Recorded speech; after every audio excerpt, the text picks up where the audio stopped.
আমি একটা তরকারি দিয়ে ছোটো ছোটো মাছের ঝোল রান্না করলাম একবারে মাখিয়ে, ভাতের সাথে খেতে খুব মজা।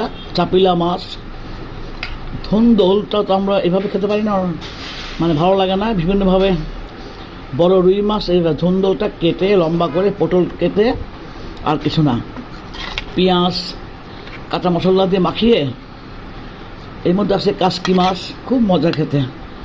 বাঙালি রান্নার শিল্পচার, কাঁঠালের বিচু আছে কয়েকটা, শিল্পচার্য।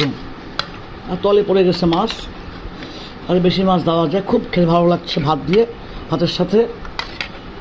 এই দেখেন চাপিলা মাছ আর বিভিন্ন রকম মাছ দিয়ে একবারে মাখায় দিলাম।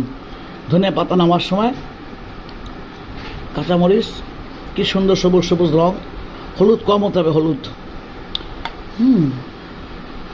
হলদি একেবারে কম হতে হবে।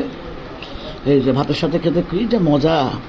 অনেক ধরনের মাছ আছে এর মধ্যে, পটল পাতলা করে, ধুন্দোল, ওগুলো মিশিয়ে, মানে পেঁয়াজ কাঁচামরিচ, আমার সময় ধনে পাতা লম্বাটা, বিলাতিটা।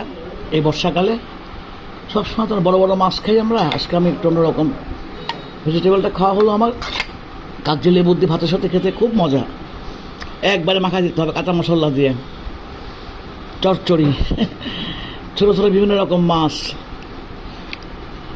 বেশি ডাল দেওয়া যাবে না। কি সুন্দর সবুজ সবুজ ধুন্দলটা ঠিক আছে, পটলও ঠিক আছে। হ্যাঁ,